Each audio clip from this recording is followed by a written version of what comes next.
የአዲስ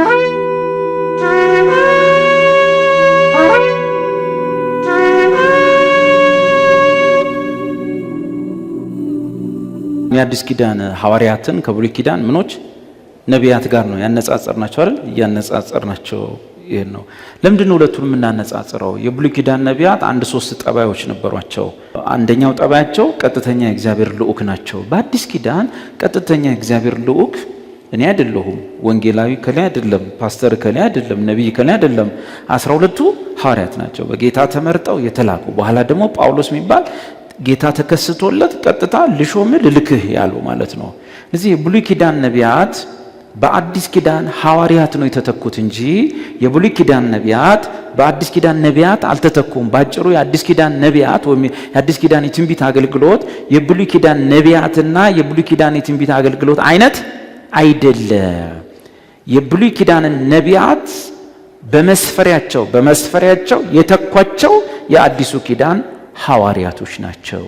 ስለዚህ በአጥቢያ ውስጥ ያሉ ነቢያቶች ቤተክርስቲያንን ለማነጽ የተሰጡ ወንድሞችና እህቶች የሚናገሩት ትንቢት እነ ሕዝቅኤል፣ እነ ዳንኤል፣ እነ ኤርሚያስ እንደሚናገሩት ባለ መልክ የተገለጠ አይደለም፣ የሚመጣ አይደለም።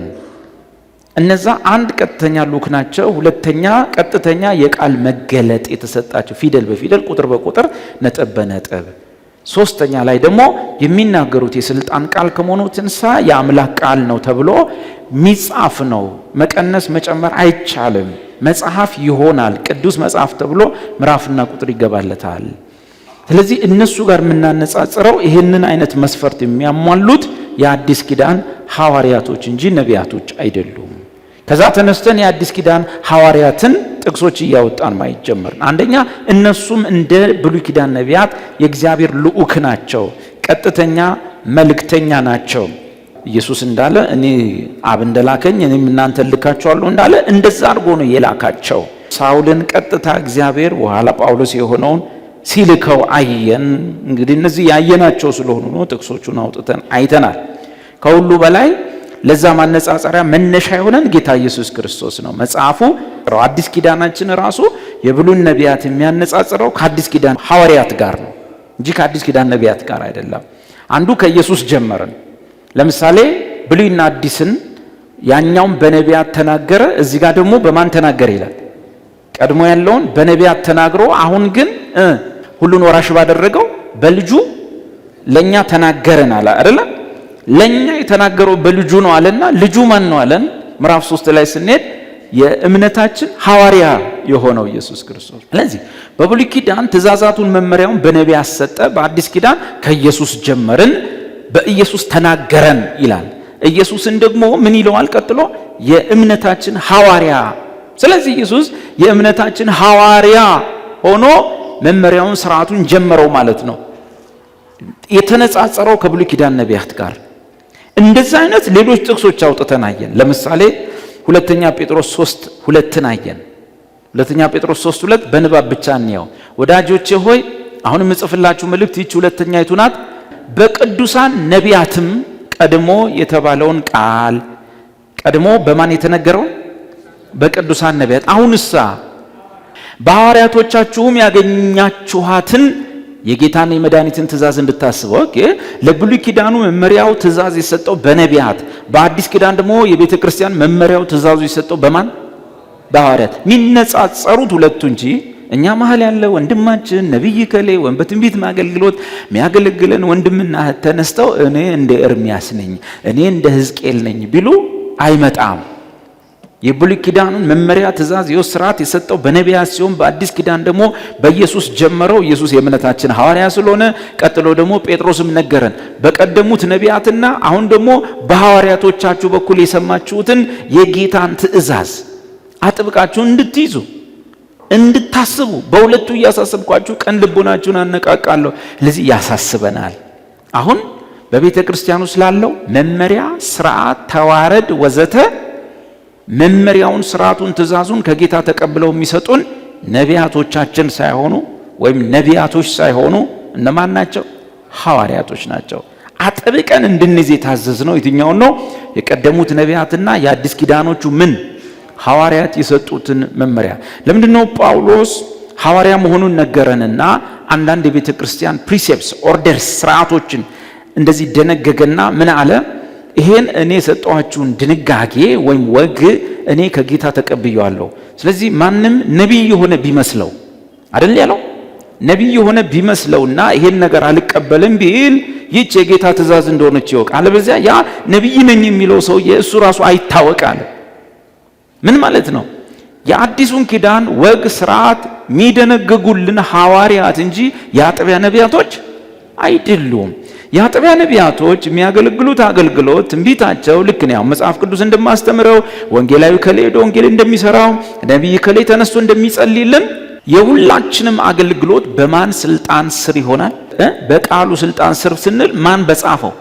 ሐዋርያት በሰጡን መመሪያና ስርዓት ስር ይተዳደራል እንጂ ለጳውሎስ ያልበራለት ለኔ ይበራልኛል ብሎ እዚህ ወንድማችን ቢነሳ እናበራዋለን ማለት ነው።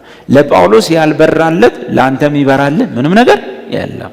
ጳውሎስ ሶስተኛ ሰማይ ሄዶ የመጣ ሰው እንጂ እንደኔና እንዳንተ ሶስተኛ የዓለም ሀገሮች መደበኛው ዓለም ላይ እንኳን ሶስተኛው ላይ ሆነን እዛ ሶስተኛ ላይ ወጣ ሰውየን አንበልጠው።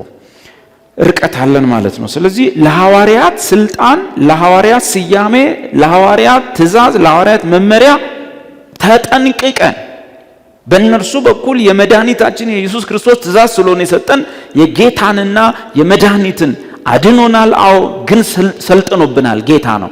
የእሱን ትእዛዝ እንድታስቡ በሁሉ እያሳሰብኳችሁ ቅን ልቦናችሁን አነቃቃለሁ። አሁን ከኛ መካከል ማንም ሰው ማሰብ ከሚገባው በላይ አስቦ ሊንጠራራ አይፈቀድለት። ከኔ ጀምሮ ማንም ሰው እዚህ ጋር ያለም ሰው እዚህም ጋር ያለ ሰው በዓለም ያለ የትኛው ፓስተር ሶስተኛ ዲግሪውን የጨረሰ የሆነ በቲዮሎጂ ምናምን እንደዚህ ማሰብ ከሚገባው በላይ እንዲያስብ አይፈቀድ። የመገለጡ መጨረሻ በቅዱሳን ሐዋርያቶቻችን ተገልጦ ተጽፎ ተደጉሶ ተቀምጧል። እያንዳንዱ ሰርቪስ፣ እያንዳንዱ አገልግሎት በሐዋርያቱ ትእዛዝ ጌታ በእነርሱ በኩል በሰጠን መድኃኒታችን በእርሱ በኩል በሰጠን ነገር ስር ይተዳደራል እንጂ ማፈንገጥ አይቻልም። ጴጥሮስ እንደዛ አድርጎ ነው ያነጻጸረልን ማለት ነው። ሌላም ጥቅስ አየን ሉቃስ 11 ቁጥር 49 ላይ ስለዚህ ደግሞ የእግዚአብሔር ጥበብ እንዲህ አለች፣ ወደ እነርሱ ነቢያትን እልካለሁ ነው ወይስ ነቢያትንና ሐዋርያትን እልካለሁ? ያው እንደ መጽሐፍ ቅዱስ እንደሚያጠና ሰው አንድ ሁለት ጥቅሶችን እችንና አንድ ጥቅስ በጥበብ እናጠናቸው። አንዱ ይሄ ነው። እዚህ ጋር ወደ እነርሱ ብሎ የሚቀድመው ሐዋርያት ነው ነቢያትንና ሐዋርያትን እልካለሁ አለ አይደል? እልካለሁ ከነርሱም ይገድላሉ ያሳድዱማል። በብሉይ ኪዳንም እነ ኢሳይያስ ያው ተገድለዋል፣ ብዙ ነቢያቶች ተገድለዋል። ዕብራውያን መጽሐፍ ላይ አንዳንዶቹ ቆዳቸው እንደተገፈፈ የተጻፈው በመጋዝ ተሰነጠቁ ይላልባቸው። ዕብራውያን ላይ በመጋዝ ማን ነው ብለን መጠየቅ አለብን። ስለዚህ ሲፍታታ ኢሳይያስ ነው። ቆዳ ለብሰው ዞሩ ምናምን ይባላል። የብሉይ ኪዳን ነቢያቶች ናቸው። አይሁዶች እስራኤላውያን በነቢያቶቻቸው ላይ መከራ አምጥተዋል። ብዙ ነቢያት በሰው እጅ ተገድለዋል። ለዚህ ነው ኢየሱስ መጥቶ እናንተ ነቢያትን ወግራችሁ የሚገድሉ የገዳዮቹ ልጆች ናችሁ ብሎ ያለው። ወደ እነርሱም ነቢያትና ሐዋርያትን እልካለሁ። የተነጻጸረው በዚህ ቦታ ማን ነው?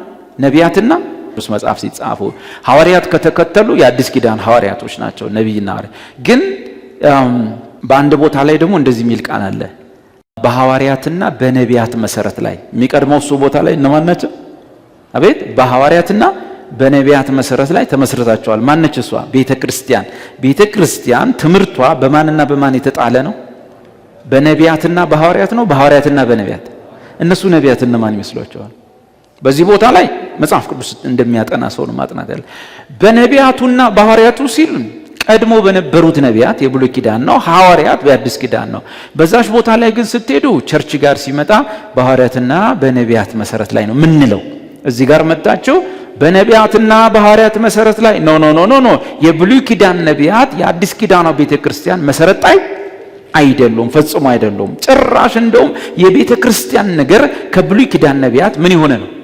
ተሰውሮ የነበረ ሚስጥር ነው። እንኳን ስለኛ ሊያወሩ ቀርቶ እንኳን ስለኛ ሊተነብዩ ቀርቶ የቤተክርስቲያን ሚስጥር ቤተክርስቲያን እንደምትጀመር ከቀደሙት ነቢያት የተሰወረ ሚስጥር ነው። ቤተክርስቲያን በቀደሙት ነቢያትና በአዲስ ኪዳን ሐዋርያት መሰረት ላይ አልተጣለችም። በማን መሰረት ላይ ነው? በሐዋርያትና በነቢያት መሰረት ላይ። እነማን ናቸው? ከሐዋርያት ጋር አብረው ይሰሩ የነበሩ ነቢያት እነ ሲላስ፣ እነ ስልዋኖስ፣ እነ በርናባስ፣ እነ ጢሞቴዎስ ወዘተ ወዘተ። እነዚህ ሰዎች ባስተማሩት የአዲስ ኪዳን ትምህርት ላይ ቤተክርስቲያን ተመሰርታለች። ብዙ ሰው ምን ብሎ ስለሚረዳው ነው በሐዋርያትና በነቢያት መሰረት ላይ ተመስርታ።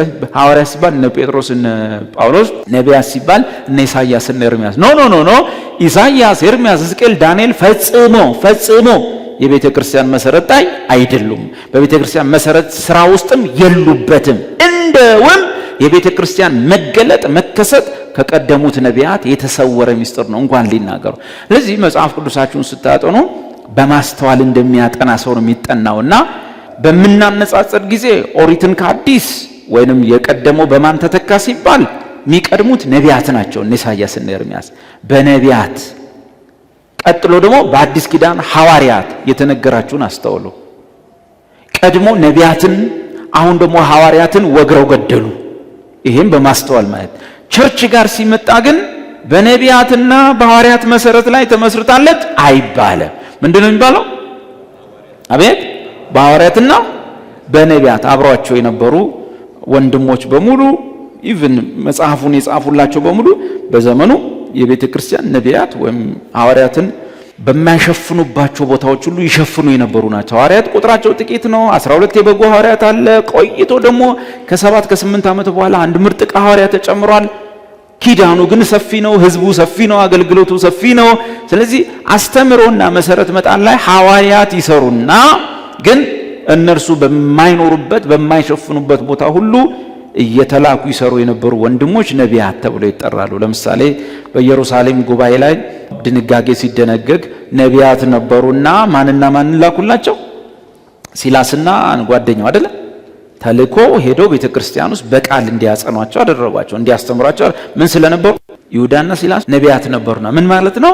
የሐዋርያትን ትምህርት የሚያጸኑ በየቦታው ሄደው የሐዋርያት ትምህርት ይሄ ነው ብለው አብረው ከሐዋርያት ጋር ክፍተቶችን የሚሸፍኑ እነሱ በሰጡን መሰረት ላይ ተመስርተናል። አሁን እያነጻጸርን ያለ ነው ግን ትንቢት የሚል ትምህርት ነው። ቤተክርስቲያን መሰረት አይደለም እያስተማርን ያለ ነው። ትንቢት በሚለው ጉዳይ ላይ የብሉይ ኪዳን ነቢያትን የተኳቸው ሐዋርያቶች ናቸው። ከዛ ምን ብለን የጨረስነው የቤተክርስቲያን ታሪክም ያንን ነው የሚነግረን። እንደዚህ የተታለላችሁ ሰዎች አንዱ ችግራችሁ ነቢዩ ኤርምያስ፣ ነቢዩ ሕዝቅኤል፣ ነቢዩ ዳንኤል፣ ነቢዩ ሆሴ፣ ነቢዩ ሕዝቅኤል ሲባል ሰምታችሁ በዛ መንፈስ ነው እነሱን የተቀበላችሁ ያላችሁት። ከዚህ የተነሳ ግን አሁን የምነግራችሁ ነገር በጥንቷ ቤተክርስቲያን ውስጥም የነበሩ አባቶች የኦሪት ነቢያት በሐዋርያት ነው የተተኩት እንጂ በአዲስ ኪዳን ነቢያት አይደለም ያሉት ሰዎች ጠቅሻለሁ። አንዱ አግናጢዮስ ነው። ኢግናሽየስ የሚባለው የአንጾኪያ ቢሾፕ ነው። አንጾኪያ የምትባለው ቤተክርስቲያን የዛ ቢሾፕ ነው፣ የበላይ ጠባቂ ወይም መሪ ማለት ነው። እሱ በ107 ዓመተ ምህረት ያን 107 እኮ በቃ እዛው ሰሞን እነ ዮሐንስ ሐዋርያው ሞቱ ሰሞን በዛን ጊዜ ጽፏል። ብሉይ ኪዳን ነቢያቶችን የተኩት ሐዋርያቶቻችን ናቸው። ፖሊካርፕም እንደዛው ጽፏል። ፖሊካርፕ ታውቁታላችሁ፣ በሰማዕትነት የሞተው የአረጋዊ የቤተክርስቲያን መሪ ነው። እሱ የሰምርኔስ ቤተክርስቲያን ቢሾፕ ነው። እኛ እዚህ ፓስተር እንደምንለው፣ ኦርቶዶክሶቹ ደግሞ ሊቀ ጳጳስ እንደሚሉት ቢሾፕ ይባላል፣ የበላይ ጠባቂ ኦቨርሲር። እና ፖሊካርፕ በዛች ቤተክርስቲያን ውስጥ የነበረ ነው። ታውቁታላችሁ ታሪኩ። በቤተክርስቲያን ታሪክ ውስጥ ወደፊት የቸርች ታሪክ ከተማርን እንዳስሰዋለን። ይሄን ሰውዬ የሰምርኔስ ቤተክርስቲያን መጽሐፍ ቅዱስ ሰምርኔስ የምንላት የሲሚርና ቤተክርስቲያን ቢሾፕ ነው። እሱም እንደዚሁ ነግሮን ሄዷል። የጥንት መጽሐፍ ቅዱሳችን አሁን ያጠና ነው የነ ጴጥሮስ መጽሐፍ ብቻ ሳይሆን ከዛም በኋላ ያሉ አባቶች አንደኛ ነቢያት የተተኩት በሐዋርያት ነው። ሁለተኛ ሐዋርያትን የተካ ሐዋርያ የለም። አንዳንዱ ዳዊት እንዲህ ሲያስተምር ከዛ በዛ በኩል ደግሞ ይመጣና አንደኛው በዚህ ዘመን አሉ እኔም ሐዋርያ ነኝ ይላል፣ እንትና ደግሞ እንደዚህ ይላል ትላላችሁ። በዚህ ዘመን ላይ ዳኝነታችሁ በሚዲያ ወጥቶ እኔ የለም ስል አንዱ አለ ስል ሌሎቹ ተነስተው የለም ሲሉ አንዶቹ ተነስተው ደግሞ አሉ አሁንም ሐዋርያ ሲሉ በዚህ ነው የምትዳኙት። የሚዳኘው በቅዱስ መጽሐፍና የቀደሙ አባቶች በጻፉት ትውፊት ውስጥ ነው። ሁለተኛ የአዲስ ኪዳን ሐዋርያት በብሉይ ኪዳን ከነበሩት ነቢያት ምትክ ናቸው እንጂ የኛ ነቢያችን እህታችን ወንድማችን አይደሉም የተኳቸው የሚለውን ምናነጻጽረው የብሉይ ኪዳን ነቢያት ቀጥተኛ የእግዚአብሔር ቃል መገለጥን ነበር የሚቀበሉት እንጂ በመንፈሳቸው ሰምተው ወይ ሲጸልዩ ወይ ስናመልኩ በጸሎት ውስጥ የሚመጣ የመንፈስ ቅዱስ መልእክትና ያን ተርጎሞ የማቅረብ የትንቢት አገልግሎት ሳይሆን ዳይሬክት ሪቨሌሽን ነው። a very word from the Lord ከጌታ አፍ ውስጥ የሚወጣ ቀጥተኛ ቃል ነው አፋቸው ላይ ተቀምጦ የሚናገሩት እንጂ በመንፈሱ ሰምተ ያን ተርጉመ እግዚአብሔር እንደ መንፈስ እንዲያሳስበኛል የሚሉ አይደሉም። ኤርምያስ አቤት ተነሳና እንዲበል ሂድና ይሄን ይምበል ቃል በቃል ፊደል በፊደል ነብዩን ካልሰሙት ነብዩን አልሰሙም አይሉ ቃሌን አልሰሙምና ብሎ ነው እርምጃ የሚወሰደው። ልክ በአዲስ ኪዳንም ይሄንን አይነት ቀጥተኛ የቃል መገለጥ የተሰጣቸውና መጽሐፍ አድርገው መጽሐፍ የሚችሉ ምዕራፍና ቁጥር ያለው ማቴዎስ ወንጌል፣ ማርቆስ ወንጌል፣ የሐዋርያት ሥራ ምናምን እያለ ለተጻፈው ነገር ማጻፍና ዕውቅና መስጠት የሚችሉት ሐዋርያቶች ብቻ ነበሩ። እነሱ ብቻ ነበሩ። ለዚህ ቀዳሚው የወንጌል ቃል ተቀባይ ሐዋርያቶች ናቸው። ብዙ ጥቅስ አለ። አንድ ጥቅስ ገላትያ 1 ከ11 እስከ 12 ማአት ጥቅሶች ስለሆነ ያሉት እንግዲህ ያን ሁሉ አናወጣም። ምን ትገነዘባላችሁ በዚህ? ወንድሞች ሆይ በእኔ የተሰበከ ወንጌል እንደ ሰው እንዳይደለ አስታውቃችኋለሁ። ምን ማለት ነው? እኔም ወንጌል ሰብካለሁ፣ አንተም ወንጌል ተሰብካለህ፣ እሱም ወንጌል ይሰብካል። ወንጌላውያን ብዙ ነን። ጳውሎስም ወንጌል ሰብኳል። ግን ጳውሎስ ምን እያለ ነው እዚህ ጋር? ወንድሞች ሆይ በእኔ የተሰበከ ወንጌል እንደ ሰው እንዳይደለ አስታውቃችኋለሁ። ባጭሩ ምን መሰላችሁ? ጳውሎስ ለምሳሌ እኔ ወንጌልን ከኢየሱስ ቀጥታ አልተገለጠልኝም አይደለም። ወንጌል ከኢየሱስ የተገለጠለት እዚህ ውስጥ ኢየሱስ መጥቶ ወንጌል ይሄ ነው እንደዚህ ነው በዛ ነው በዚህ ነው ያለው አለ የለም አይደል? እያንዳንዱ እዚህ ቤት ውስጥ ያለው ወንጌላዊ ሁሉ ከማን ወንጌል ሰምቶ ነው መጀመሪያ? ከሰዎች ወንጌል ሰማ። ምንጩ እግዚአብሔር ቢሆንም ምንጩ ክርስቶስ ቢሆንም ወንጌልን ከሰው ሰማ፣ አመነ፣ ዳነ። ምክንያቱም ካልተሰበከ ካልተነገራቸው እንዴት ይሰማሉ? ካልሰሙ እንዴት ያምናሉ? ካላመኑ እንዴት ይድናሉ ነው። ለዚህ ሰንበዲ ተላከልን፣ ነገረን፣ ከዛ አመንን፣ ወዘተ ወዘተ። እኔም ደግሞ ያንን ተቀብዬ ያን ወንጌል ሰብካለሁ። ጳውሎስ የሚለው ግን ኖ እናንተ ወንጌልን ሰምታችሁ ስትሰብኩና እኔ ወንጌልን የሰማሁበት ምንጭ ይለያያል። እኔ ጋር ሲመጣ ሐዋርያ ስለሆነ ማለት ነው ምን አለ? ወንድሞች በእኔ የሰበከው ወንጌል እንደ ሰው እንዳይደለ አስታውቃቸዋለሁ። ኢየሱስ ክርስቶስ ገልጦልኛል እንጂ እኔ ከሰው አልተቀበልኩትም አልተማርኩትምም። እዚህ ውስጥ ያለ ነውስ። አቤት አንድ ወንድም መጥቶ ወንጌልን ገለጠልን፣ አስተማረን። ያስ ወንድም ራሱ ከሰማ የሆነ ወንድም ደግሞ ለሱ ወንጌልን ገለጠለት፣ አስተማረለት። ያኛውስ ወንድም ራሱ ያ ወንድም ደግሞ አንዲት እህት ወንጌልን አደረሰችው፣ ወዘተ ወዘተ። ጳውሎስ ደግሞ የሚለው እኔ የምሰብከው ወንጌል ነገርኳችሁ፣ እናንተ ሄዳችሁ ወንጌሉን ምነግራችሁን ወንጌል ሄዳችሁ አስተምሯል። ከኔ ሰምታችሁ አስተምሯል። እኔ ነገርኳችሁ ወንጌል እውነተኛ ስለሆነ ሄዳችሁ አስተምሩ። እኔ ግን ከሆኑ ሰዎች ሰምቼ ደግሞ አይደለም። ጭራሽ ምን እንደሚሰጥ ታውቃለህ? ጳውሎስ የነገረህን ወንጌል እንድታምን እንድትደፋፈር ያደርጋል። በስማም ጳውሎስ እኮ የሰማው ዳይሬክት ከማን ነው? አቤት የገለጠለት ያስተማረው ማን ነው? ኢየሱስ ነው። ስለዚህ በጳውሎስ እጅ ያለውን ወንጌል አንተ ራስህ ይዘህ ለማድረስ በዚህ ዓለም ትዳር ሳትጠላለፍ ጢሞቴዎስ እንዳደረገው ማለት ነው ለመሆን ወኔ ነው የሚሰጥህ። በእርግጥ ነው ጢሞቴዎስ ከጳውሎስ ነው የሚሰማው። ጳውሎስ ግን የመጣለት መገለጥ እንደ ብሉይ ኪዳን ነቢያት ዳይሬክት ሪቨሌሽን ይሰማል።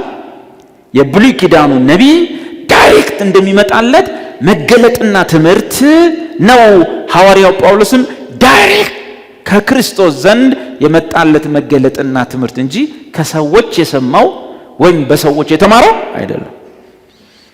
ጭራሽ ከሱ የቀደሙ ሐዋርያት እነ ጴጥሮስ እያሉ እነሱ ጋር እንኳን ሄዶ ለመማር አልፈለገም። አያችሁት? ለምን? አንድ ነገር ያውቃል። እነ ጴጥሮስም ወንጌልን ቀጥታ የሰሙት ከማን ነው? ከኢየሱስ ነው የሰሙት። ስለዚህ የሐዋርያነት ምልክት ነው። እኔም ሄጄ በኢየሩሳሌም ኬፋ ቢኖርም የጌታ ወንድም ያዕቆብ ቢኖርም እነሱ ጋር ሄጄ አልተማርኩም።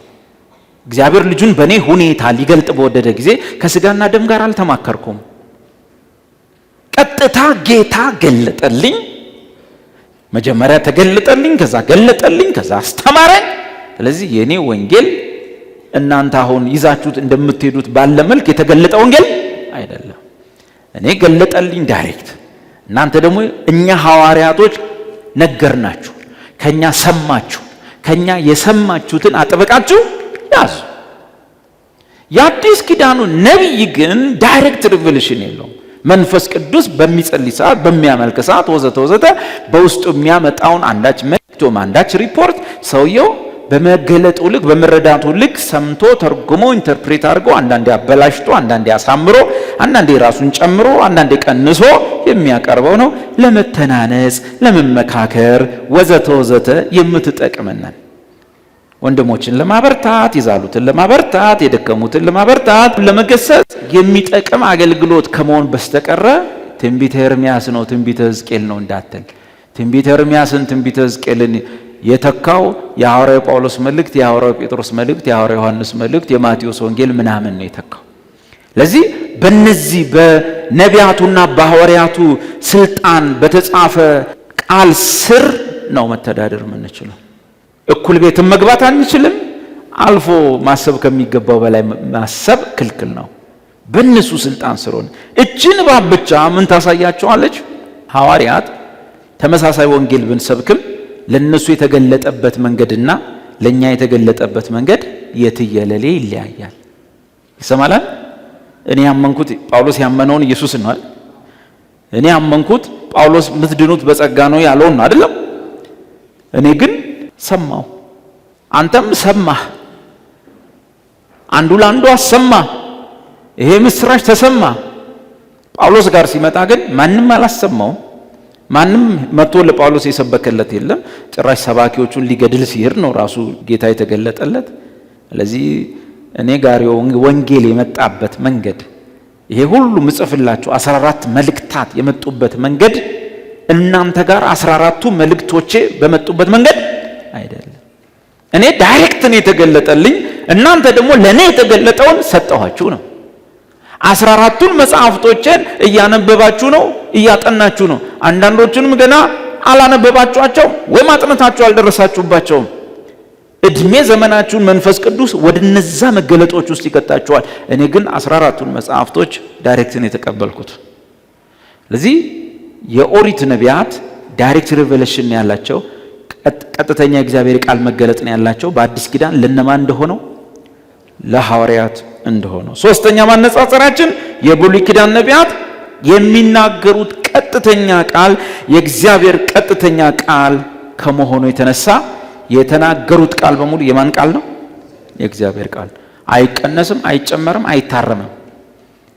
አንዳንድ ጊዜ የነቢያትን መጽሐፍ ስታነቡ ኢሳይያስን፣ ኤርምያስን ምናምን ስታነቡ አንዳንዱ ንባብ እንደውም አይገባም አይደል? ምን እያለ ነው ይላል። ምናምን ጺሙንም ላጨው፣ የቂሮስ ንጉሥ በዛ መጣ፣ በትር አየው ምናምን እያሉ ሲያወራ አይገባንም። ባይገባንም እነዛ ቃላት በሙሉ የእግዚአብሔር ቃላት ናቸው። በሙሉ የእግዚአብሔር ቃላት ናቸው። እንደ ወረዱ ናቸው። አይጨመርባቸውም፣ አይቀነስባቸውም። እንዲሁ በአዲስ ኪዳን እንደዚህ አይነት አገልግሎት የተሰጣቸው የተናገሩት ቃል የእግዚአብሔር ቃል ነው። የጌታ የክርስቶስ ቃል ነው። የመድኃኒታችን ቃል ነው። ከዚህ የተነሳ በጴጥሮስ ንግርቶች ውስጥ፣ ትምህርቶች ውስጥ፣ ባወራቸው ነገሮች ውስጥ ክርክር ብሎ ነገር የለም። ጴጥሮስ ያልተማረ ነው። አዎ። መጽሐፍትንም ያላወቀ ሰው ነው። አዎ። የጴጥሮስን መልእክት ግን መከራከር አይቻልም። ስለዚህ እኛ መካከል ስንተኛ ዲግሪውን እንደሆነ የሰራ ክርስቲያን ምንም ዲግሪ አይደለም መሰረተ ትምህርት ባልገባው በጴጥሮስ በተጻፈው መጽሐፍ ስር ምን ይሆናል? ይገዛል። እግዚአብሔር በብሉይ ኪዳን ነቢያትና በአዲስ ኪዳን ሐዋርያት ላይ ሰዎቹን ራሱ ሲጠቀም ሆነ ብሎ የመረጠው ምርጫ አስገራሚ ነው።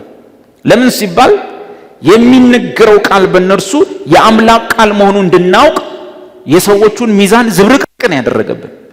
መጽሐፍ ቅዱሳችን ሲጻፍ እጅግ በጣም በተማሩ ሰዎች የተጻፈ ክፍል አለ። በተማሩ የብሉይ ኪዳን 5 የሙሴ መጽሐፍት የግብፅን ጥበብ ሁሉ በተማረው ምናምኖሎጂ ባጠና ሰው የተጻፉ ናቸው። አምስቱ ሙሴ መጽሐፍ በሙሴ የተጻፉ ናቸው። የግብፅን ጥበብ ሁሉ ተማረ ነው የሚለው። ብዙ የሂሳብ ትምህርቶች እዛ ሀገር ነው የተፈጠሩት። ማፕ ሪዲንግ ምናምን እዛ ሀገር ነው። ጂኦግራፊ፣ ይሄ አስትሮሎጂ ምናምን የግብፅን ጥበብ ሁሉ ተማረ። ደግሞ በዛ ነገር እጅግ የበረታ ነበረ። እጅግ ብርቱ እንደነበረ ተጽፏል። እንዲህ ባለ ምሁር በሙሴ ተጽፏል። በአዲስ ኪዳን አንድ እጅግ በጣም ምሁር ሰው እንዲጽፍ ተደርጓል። ጳውሎስ በገማልያል ስር የተማረ ምሁር ነው። ደግሞስ እልም ያለ መሐይሞች እግዚአብሔር እንዲጻፍ አድርጓል። በብሉይ ኪዳን ከነቢያቶች ውስጥ ኧረ ነቢይ ነህ ቢሉት ሁሉ አላምን ያለ ሰው አለ። ማን ነው? ነቢይ ነህ ሲሉት ሁሉ ኧረ እኔ ዋርካ ለቃሚ ነኝ። አሞጽ ከብት እየጠበቀ እግዚአብሔር በእርሱ ተናገረ። መጽሐፍ ነው። አሁን ትንቢተ አሞጽን መከራከር አትችልም። ሰውየውን ካየህ ግን መጽሐፉን ልትጥለው ይችላል። ሰውየው ራሱ አላመንም። ነቢይ ነህ ምናምንና እግዚአብሔር ቀጥተኛ ቃል እንደወረደ ባፍ ተናግሯል። ሰውየው እኮ እኔ ወርካ ለቃሚ ነኝ ያረባካችኋል አይደለም ነቢይ ነህ። ለምን? ዳይሬክት ሪቪሌሽን ነው በእርሱ የመጣው። የተራራ ጸሎት ሲያደርግ ነው እንዴ? አይደለም። ከብት እየጠበቀ ዳይሬክት ሪቪሌሽን መጣ። የተናገረው ቃል ደግሞ ሕጸጽ የሌለው እንከን የሌለው ቀጥተኛ ቃል ከመሆኑ የተነሳ ምንም ሰውየው አሞጽ ቢሆንም ትንቢተ ምን ይሆናል? ትንቢተ አሞጽ ነው ይገባል። አትከራከረው። እንደ አሞጽ አይነት ቀለም የለሽ በአዲስ ኪዳን የተጠቀመባቸው ሚኒም መጽሐፉ በግልጽ የተናገራቸው ሐዋርያት ሥራ ምዕራፍ 4 ላይ ጴጥሮስና ዮሐንስ መጽሐፍትን ያልተማሩ ነበሩ ይላል። የእስራኤል ልጆች እየተማሩ የሚያድጓቸው መጽሐፍቶች ያልተማሩ ጨዋ ሐዋርያት ሥራ 4 ላይ ታውቃላችሁ አይደለም? ጴጥሮስ ቀጥታ በእጁ እንዳልጻፈ አሜን። ጴጥሮስ አንደኛ ጴጥሮስ ሁለተኛ ጴጥሮስ ፊደል ቤት ገሊላ ነው የሚኖሩት። ገሊላ የድሃ ሰፈር ነው፣ የመሐይማን መናኸሪያ ነው። ለዚህ ነው ኢየሱስ ሲመጣ እንኳን ነቢይ ከገሊላ መልካም ነገር ይወጣል ምናምን ተባለ። ተስፋ የቆረጠ ማህበረሰብ የሚሰበሰበው ገሊላ ነው። ከዛ ነው ጴጥሮስና ዮሐንስ የመጡት። መጽሐፉ ደግሞ መጽሐፍትን ያልተማሩ ነበር ይላል። ግንሳ የሚናገሩት ነገር ከየት ነው የሚናገሩት ተባለ። እንዴት ነው ይሄን ሁሉ ከየት አመጡት ተባለ። ምንድነው? ዳይሬክት ሪቨሌሽን። ከዛ በኋላ ምን ይላል? ከኢየሱስ ጋር እንደነበሩ አስተዋሏቸው።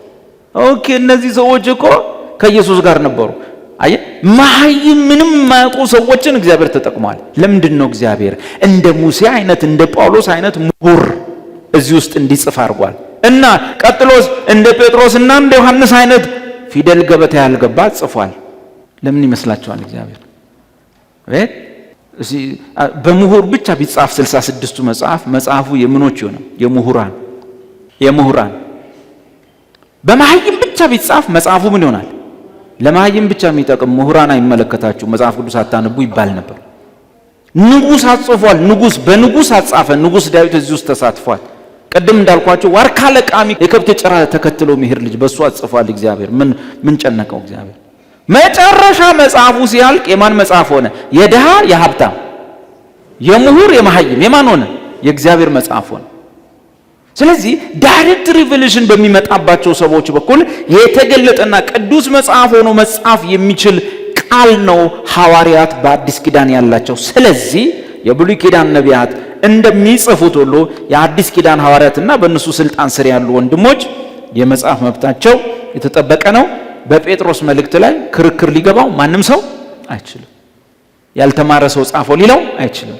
ደስ የሚለው ቴዎሎጂ የሚማሩ ሰዎች የቴዎሎጂ ዶክትሬታቸውን ጴጥሮስ በጻፈው የጴጥሮስ መጽሐፍ ላይ ፔፐር ሰርተው ይመረቃሉ። ሰውየው እኮ ያለው አቅም ልነግራችሁ፣ ቀጥታ ክርስቶስ ያረገው በእርሱ በኩል የሚያወጣው መመሪያ አለ፣ የሚናገረው አለ። ጻፈ አልጻፈ፣ ስክሪፕቶ ያዘ አልያዘ፣ ዲክቴት እያደረገው አጻፈ፣ በብዕር ይጽፋል። ጴጥሮስ ደግሞ በየስፍራው ለተበተናችሁ ብለህ ጻፍ ይለዋል። በየስፍራው ለተበተናችሁ፣ መጻተኛ ለሆናችሁ መጻተኛ ለሆነ ጻፍ። ሙሉዋን ጴጥሮስ ይነግራል፣ ይጻፍለታል። የሐዋርያው ጴጥሮስ መልእክት ክርክር የለም። እዚህ ቤት ውስጥ አንዷ መስመር ላይ ውይይት አያስፈልግም። ሰውየው ማንም ይሁን ኢየሱስን ቢክድ አንደኛ ጴጥሮስና ሁለተኛ ጴጥሮስ ላይ ማንም መጨቃጨቀች። ይህ ቀለም ያልቀመሰ ወንድም ዲክቴት አድርጎ ባጻፈው መጽሐፍ ላይ ቀለም የማያውቀው ጴጥሮስ በጻፈው አንደኛ ጴጥሮስ ላይ ሰው ዶክትሬቱን ሰርቶ ዶክትሬት ይይዝበታል። የሰራሁት ዶክትሬትን በአንደኛ ጴጥሮስ ጥናት ላይ ነው። ፔፐሬ የአንደኛ ጴጥሮስ ጥናት ነው። ይሄ ሰው የምንሰራበት ዶክተር ሆነበት። ለሰው እንኳን ማዕረግ ያመጣለታል ያ ሰው የጻፈው መጽሐፍ። ይሄ ፒኤችዲውን የሰራው ሰውዬ የጴጥሮስ መጽሐፍ ላይ አቃቂር ሊያወጣ አይችልም። ጭራሽ የጴጥሮስ መጽሐፍን አተረጓጉምና ማብራሪያ ግሪኩ እንደዚህ ይላል፣ ዕብራይስጡ እንደዚህ ይላል፣ ባህሉ እንዲህ ነበር፣ ካልቸሩ እንዲህ ነበር ብሎ ያን ነገር ለማብራራት ጽፎ ይመረቅበታል። ክርክር የለም ማለት። አሁን አንዳንድ ጥቅሶች እኔ ሁለተኛ ጴጥሮስ 3:2 አውጡ። ምንድነው ሐሳቤ? የብሉይ ኪዳን ነቢያትን ቃል መቃወም የእግዚአብሔርን ቃል መቃወም ነው። እንዲሁ በአዲስ ኪዳን የሐዋርያቱን ቃል መቃወም የእግዚአብሔርን ቃል መቃወም ነው። የብሉይ ኪዳን ነቢያት ቃላቸው ስልጣን አለው፣ የአዲስ ኪዳን ሐዋርያት ቃላቸው ስልጣን አለው። ከሚናገሩት ወይም ከሚጽፉት ጽሑፍ ጋር አብሮ ምን አለ ማለት ነው? ስልጣን አለ። እኔ ግን አሁን ብጸልይ ወይ ወንድሜ ወይ እህቴ ተነስተው ቢጸልዩ መልካም የትንቢትን ቃል ቢያወጡ ወይም ደግሞ ለማጽናናት የሚሆን ለመምከር የሚሆን ለማበርታት የሚሆን እኛን ለማሳደግ የሚሆን የትንቢትን ጸሎት ብንጸልይ የትንቢትን ቃል ብንናገር በሐዋርያዊ ስልጣን የሚነገር አይደለም። መንፈስ ቅዱስ በእኛ ውስጥ ያመጣውን ለማነጽ የሚነገር ቃል ይመረምራል። ከፊሉ ይሳካል፣ ከፊሉ ላይሳካ ይችላል። ከሕዝቅኤል እኩል ነው ብላችሁ ሁሉ የምናገረው ነገር ሁሉ አናቱን ግቡን ካልመታ ብላችሁ እንዳትለፉ። ብዙ ሰዎች የተሳሳቱት ሕዝቅኤልና ኤርምያስ እንዳወሩት እንቅጩን ነው የአዲስ ኪዳን ትንቢት እንደዛ አይነት ትንቢት ነው ብለው ሄዱ።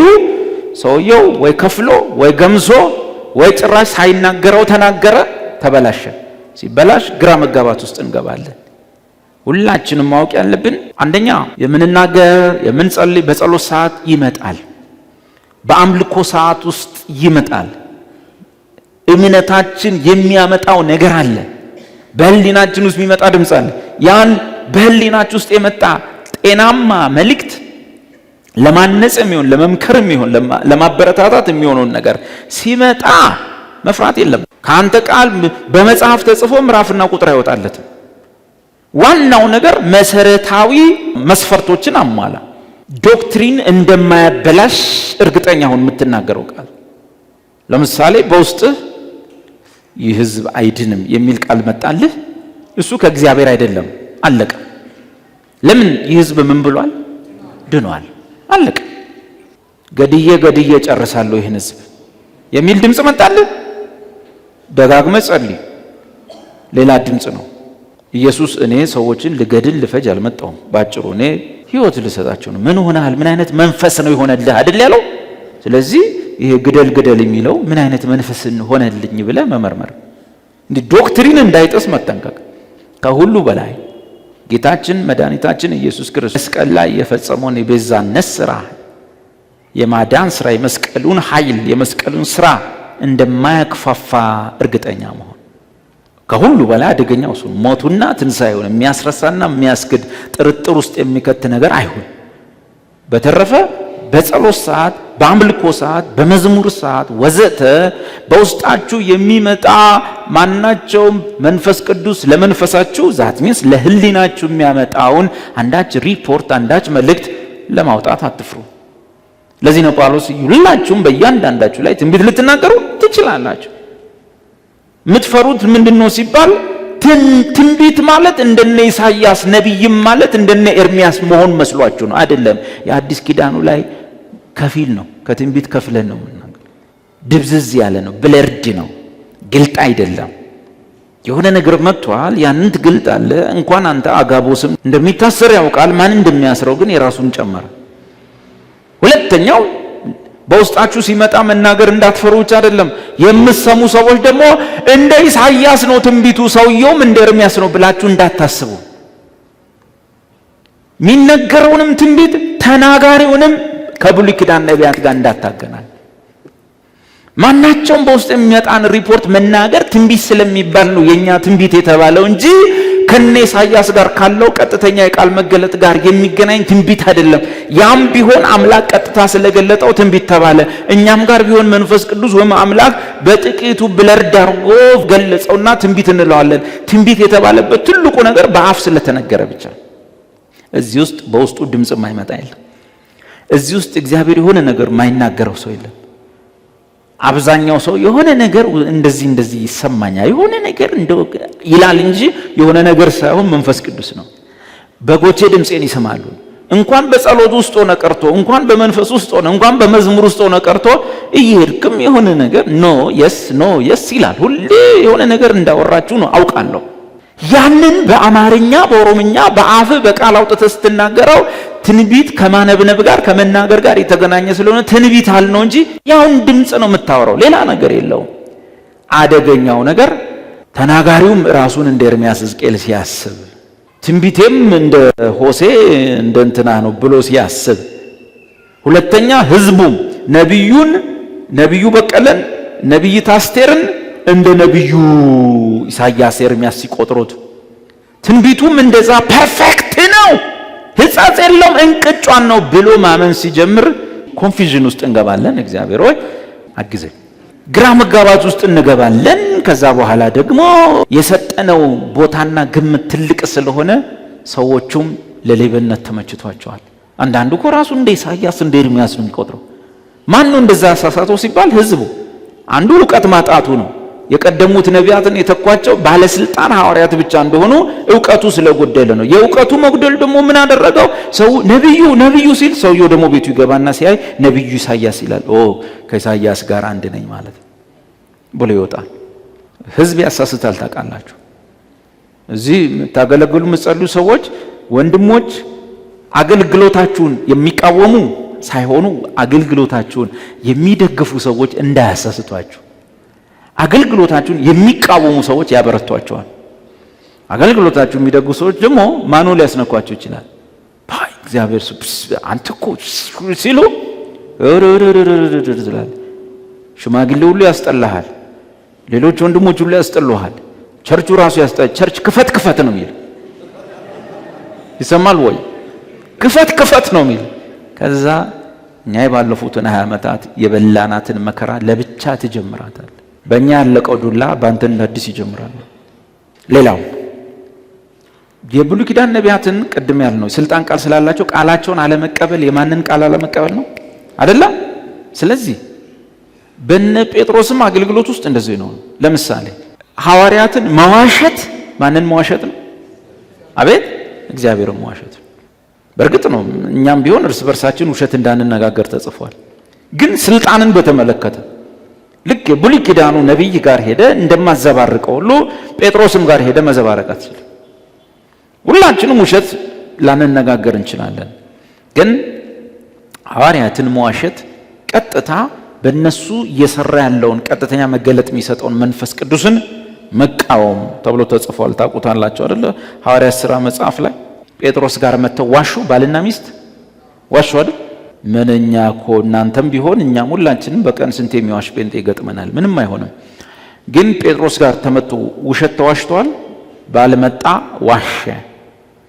ጴጥሮስ ፊት ምን ሆነ? ፍግም አለ። ሬሳው ወጣ። ሚስትየው መጣች፣ ውሸቷን ታስተካክላለች ብሎ ጴጥሮስ እንዴት ነው ብሎ ጠየቃት። ደገመች ውሸቱን።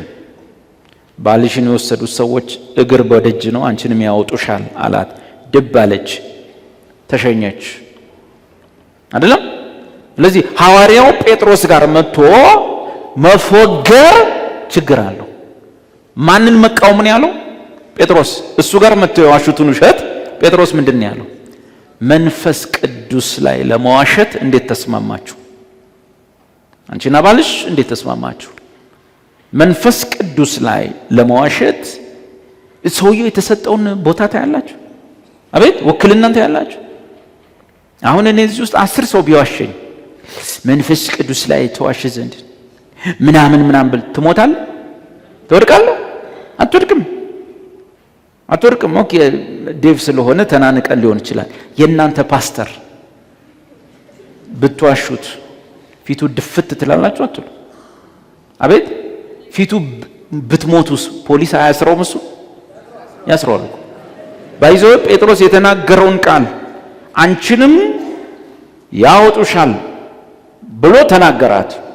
ባልሽን ቀብረው እየመጡ ነው፣ እግራቸው በደጅ ነው፣ አንቺም ከዚህ ትወጫለሽ አለ። ባጭሩ ጴጥሮስ ትሞቻለሽ ስላላት ሞተች። በዚህ ዘመን ቢሆን በምን ያስጠይቀዋል? ሴትዮዋ ሞታለች፣ የሞተችው ደግሞ ትሞቻለች ስትላት ነው። ስለዚህ ሰውን ሁሉ ልትጨርስ ነው። ፍርድ ቤት ትቆማለ። በወንጀለኛ አዎ ሲናገር ሰምተናል፣ ትሞቻለች ብሏል፣ ስትሞትም እኛ አይተናል ይባላል። ትገባታለህ ወይን ቤት። ገብቷቸዋል። ጴጥሮስ ያንን ግን አድርጎታል። በዘመኑ ቀጥታ የተናገራት እኔን ዋሸሻል አለ። እዛ ቦታ ላይ የተሰጠው የውክልና ስልጣን የብሉይ ኪዳን ነቢያት የተሰጣቸው የውክልና ስልጣን ሐዋርያነት ስልጣን ነው ስንል የኛ ሰፈር ሐዋርያቶች ልክ አይደሉም፣ ማዕረጉን መውሰድ የለባቸውም። ለምን ማዕረጉን ቢወስዱም ስልጣኑ ከሌለ ሐዋርያ መሆን አይቻልምና ብለን ስንል ማንሰማማው ለዚህ ነው። ሲጠራሩ ሁሉ የኢትዮጵያ አፖስትሎች 10 አፖስትል ተሰብስበው አንድ ሰው ከፊታቸው በሞት አይወጣም። ጴጥሮስ ያ የገሊላው ያን ኃጢአተኛ ነኝ ከታንኳ ይውረድ ያለው ሐቀኛው ሰው ያ በገረድ ፊት የካደው ያ ሰውየው ሳይሆን በሱ ላይ ኢንቨስት ከተደረገው ስልጣን የተነሳ ቀጥታ የተናገራት ለምን ትዋሹኛላችሁ? እኔ እኮ የእግዚአብሔር ሰው ነኝ በተቀባ ሰው ፊት ምናምን ብሎ አልዘባረቀም። ቀጥታ ያለው መንፈስ ቅዱስን ለመዋሸት እንዴት ተስማማችሁ አንቺና ባልሽ?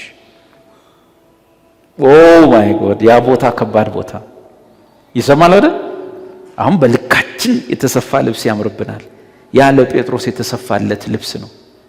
እኔና እናንተ ደግሞ እንዲህ ባሉ አዲሱን ኪዳን ባጸኑልን ሐዋርያት በምልክቶች በድንቆች በተአምራቶች ያጸኑትን ወንጌል የምንይዝ ባላደራዎች እንጂ የጴጥሮስን ቦታ መጋፋት አልችልም። ከአሁን ሰዓት ጀምሮ በቃ አታይም አለው። ያ ሰውዬ እውር ሆነ። ጳውሎስ እንደዛ አረገ። እኔ አሁን አንድን ሰው ተነስቼ እንደው ወንጌሉን ሲቃወም ቢውል፣ እዚህ ቸርች ላይ ድንጋይ ሲወረውር ቢውል፣ እኔን ሲሰድብ ቢውል፣ እናንተን ሲደበድብ ቢውል አይንህ አያይም ብል ምናልባት ከጥቂት ደቂቃዎች በኋላ የኔ አይን ላይ ሁሉ ይችላል። እውነት ውሸት? ያው ሰውዬ የጀመረውን ይጨርሳል። አይኔን አጥፍቶት ሁሉ ሊሄድ ይችላል። ለዚህ እኔ አባቶቼ በምልክት በድንቅ በኃይል በተአምራት ያጸኑትን ወንጌል በመሞት በመሰደድ በመከራ እንድሰብክ እንጂ የተጠራሁት ያጸኑትን ምን አጸናለሁ? ምን ማጸናው ነገር አለ? በመከራ በስደት በመገደል ለአንበሳ በመሰጠት በመታረዝ ወዘተ ወዘተ እንዳደረጉት የነሱ ተከታዮች እኛ ጋር እንደደረሰ እናስቀጥላለን። በዚህ መሃል ጌታ ልዑል ስለሆነ ያሻውን መስራት ይችላል። በሽተኛ ሊፈውስ ይችላል። የሞተ ሊያስነሳ ይችላል። መብቱ ነው። አሁን እንደዚህ ስለ አንዳንድ ሰው ምን ይልምላል መሰላችሁ? ዋናው የእምነት ኃይል እንዲህ ሲመጻደቁ እንዴት ትታመማላችሁ? በኮሮና ሰሞን ሁሉ ማስክ አናረግም ያሉት ሁሉ ሲኮንኑ ነው የነበሩ ሁሉ አንድ ሰሞን አንደፋደፈልኝ ጌታ። ያማል አንደፋደፋቸው። እንዴት ታረጋላችሁ? ፌዝ ነው፣ ዋናው እምነቱ ነው። እኔ ነኝ ያጠመኳቸው። ደርሶ በቃ በለጡ። ይሁንሽ መቼስ በእድሜ አይደለም ክርስትና፣ ዋናው እምነት ነው። በእምነት በለጡ። በቃ ሰውን ሁሉ ማስክ ያደረገውን ሁሉ እንዴት ታረጋ አንተ እምነት የለህም ምናምን አሉ። እንዴት የገበዘውን ሁሉ አንፈራፈረልኝ፣ አሽቶ አስነሳልኝ በሽታ። ያማል።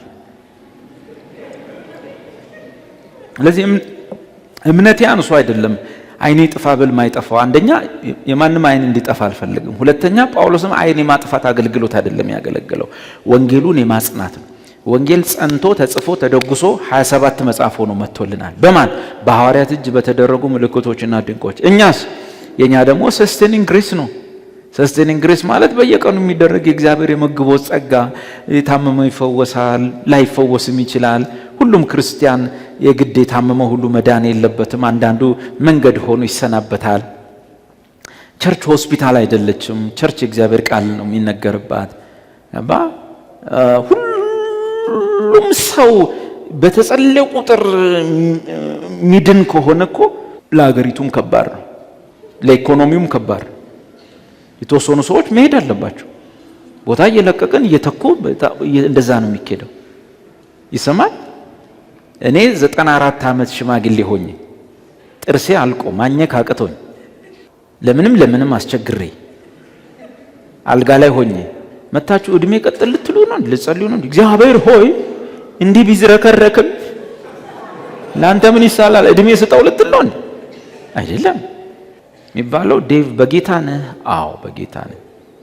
እግዚአብሔር ሆይ አይኖቹ ማዳንህን አይተዋልና ባሪያህን በሰላም ታሰናብተዋለህ ነው የሚባል አይደለም እንጂ የ94 ዓመት ሰው በድዱ ቀርቶ ምግብ ተወቅጦ እየተሰጠው ቀጥላ ይባል። መልቀቅ አለብን። ክርስቲያን ነን አይደል? በቃ መልቀቅ አለብን። የሆነ ቦታ ጋር ሲደረስ በመልቀቅ ማመን አለብን። ልክ ድሮ እዚህ የነበርክ በዘላለም ውስጥ አልለቅም ረይላ አልነበርክም፣ ድንገት ነው የመጣኸው። የሆነ ቀን ደግሞ ያልነበርክበትን ለቀ መሄድ ግዴታ። እንደዚህ አይነት ትምህርት ባይመችም ግን ልክ ነው መጽሐፉ፣ ልክ ነው። ትኖራለህ ብቻ አይደለም ጳውሎስ ሞትም የናንተው ነው ብሏል።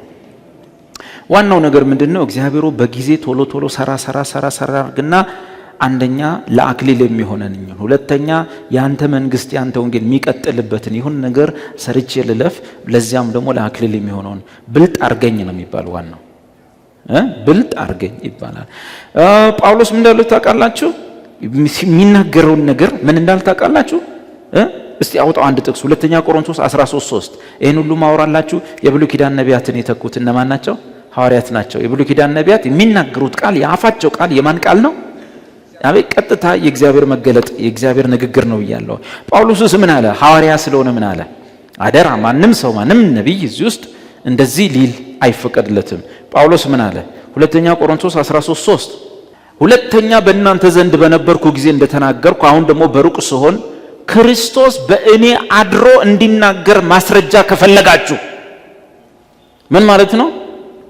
ይሄ ሐዋርያ መሆኔን ማረጋገጥ ከፈለጋችሁ ሁላችንም መቼስ በእኛ ውስጥ የሚናገረው ወይም በእኛ ውስጥ የሚሰራው ማን ነው? እግዚአብሔር አይደል? የሰውየው ሐሳብ ግን ያ አይደለም። ሁሉም ሰው ያገለግላል፣ ሁሉም ሰው እግዚአብሔር ይናገርበታል ወዘተ።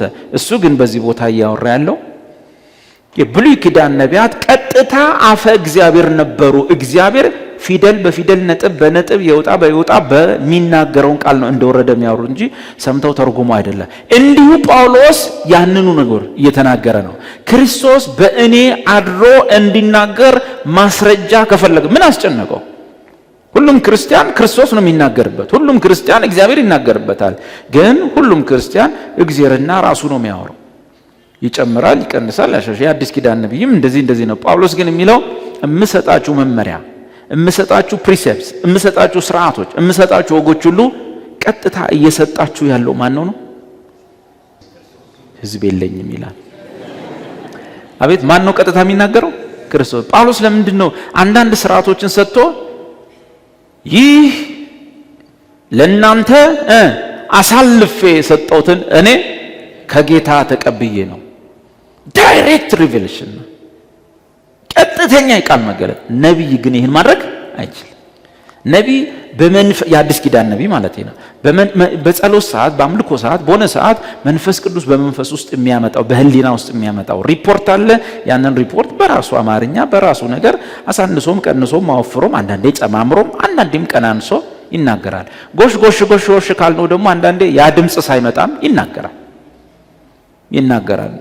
ምክንያቱም ህዝቡን ያየዋል። ይሄ ህዝብ ምንም ባወራ ያምናል ብሎ ሲያምን ይቀጥለዋል። የራሱንም ይቀጥላል፣ የእግዚአብሔርንም ይቀጥላል፣ የራሱንም ይቀጥላል። እንደዚህ እያደረገ ይደበላልቀዋል። እንደዛ ነው። አንዳንድ ጊዜ ልክ ይናገራሉ፣ አዎ ብለ ሁለተኛው ሰው ላይ ደግሞ እናትሽ ቀይ ናት አይደለችም፣ ረጅም ነች ኧረ አጭር ነች፣ መጨረሻ ያው የራስሽ ጉዳይ እንዳለ ምንድነው ሲባል ዝም ሲባል አንዳንዱ የመጣውን ሲናገር ልክ ይሆንና ሞራሉ ሲመጣ ሰው ሲቀበለው ሰው የራሱንም ይጨምራል። ከሁሉ በላይ ሰው ከአፌ ይጠብቃል ብለህ የምትጸልይ ከሆነ ሰው ከአፌ የሆነ መልእክት ይፈልጋል ብለህ የምትጨነቅ ከሆነ የራስህን መጀመርህ የታወቀ።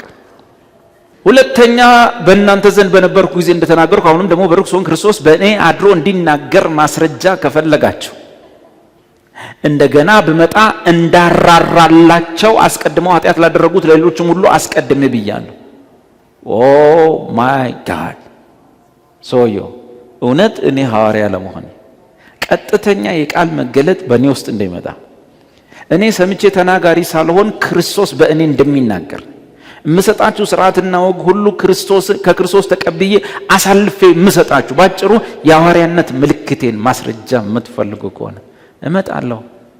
ስመጣ ደግሞ በዛ ቤተ ክርስቲያን ውስጥ ትንሽ ያስቸገሩ ወንድሞች ነበሩ እና እንዳራራላቸው አስቀድመው ኃጢአት ላደረጉት ለሌሎችም ሁሉ አስቀድም ብያለሁ። አስቀድምም ላለው ክርስቶስ ስለእናንተ አይደክምም፣ ነገር ግን በእናንተ ኃይለኛ ነው። ባጭሩ ምንድነው?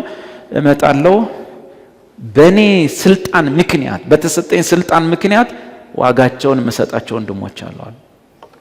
እኔ ግን አልችልም፣ አንተ ግን አትችልም፣ አንቺ ግን አትችልም። ቀጥተኛ የቃል መገለጥ መጥቶበት በቤተ ክርስቲያን ጉዳይ ላይ ወግና ስርዓትን መደንግግ የሚችለው ፕሪሴፕት ማድረግ የሚችለው ወዘተ ወዘተ ይሄ ሐዋርያና በኢየሱስ ቀጥታ የተመረጡትና የተሾሙት ብቻ ናቸው። እኛ ጋር ያለው ነብይ ራሱ በዚህ ስር ይተዳደራል። ይሄው ሰው ነው ነብይ የሆነ ቢመስሎ በመካከላችሁ እሱ ራሱ አይታወቅ ዛት በሐዋርያዊ ስልጣኑ ሰውየውን ከውቅና ውጭ የመንፈስ ዓለም አይወቀው አለ። ይሄ የሐዋርያ ስልጣን ነው። ታዲያ አቻ እኩያ የሆኑት የብሉይ ኪዳን ነቢያትና የአዲስ ኪዳን ሐዋርያት ከሆኑ ጌታ ኢየሱስ ምን አስጨነቀው? አዲስ ስም ለምን ያወጣላቸዋል?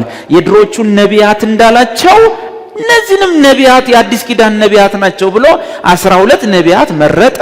ሄዱና እንደዚህ ብሎ ሾማቸው ብሎ ለምን አይልም? ለምን አዲስ ስም ማውጣት አስፈለገው? ሐዋርያት ብሎ የስልጣን አቻነታቸው ከቀደሙት ነቢያት ጋር ነው። የመገለጥ ከፍታቸው ከቀደሙት ነቢያት ጋር ነው። አንድ አይነት ነው። የነዛ ምትክ ናቸው፣ ተተኪ ናቸው። ታዲያ እነዛን ነቢይ እንዳላቸው ኢሳይያስ ነቢዩ፣ ኤርምያስ ነቢዩ፣ ሕዝቅኤል ነቢዩ እንዳለ እዚህ ጋር ለምን ጴጥሮስ ነቢዩ፣ ጳውሎስ ነቢዩ ያዕቆብ ነቢዩ፣ ዮሐንስ እያለ አይላቸውም? 12ቱን ጠራና ጸልዮ ሌሊቱን ሙሉ ሲጸልይ አደረና ከነበሩት ብዙዎች 12 መረጠ፣ ሐዋርያት ብሎ ጠራቸው። እንደዚህና እንደዛ እንዲያረጉ ሾማቸው። ለምን ሐዋርያት አላቸው? ለምን ነቢይ ብሎ ስሙን አያስቀጥለው? እነዚህን ቀጣዮቹን ስልጣን አስቀጣዮቹን ሐዋርያት ብሎ በቸርች ውስጥ ያለውን ሕዝብ ሁሉ ደግሞ አሁን እናንተ እርስ በርስ ለመተናነጽ ምናምን ትንቢት መናገር ትችላላችሁ ተባለ። እሱም በመንፈስ ቅዱስ በውስጣችሁ የመጣውን የህሊና ሪፖርት ለቅዱሳን በእናንተ አማርኛ ማቀረብ ነው ተብሎ ሌላ አይነት የመተናነጽ ትንቢት ሰጠን። ያኛውን ግን በሐዋርያት ተካው። ስማቸውንም ለምን ሐዋርያ የሚል ስም ማውጣት ጌታ ያስፈለገው? 3 ነጥቦች ናቸው። ነገ እነሱን ነጥቦች እንቀጥላለን። ሐዋርያ የተባሉበትን ምክንያት እንጸልይ።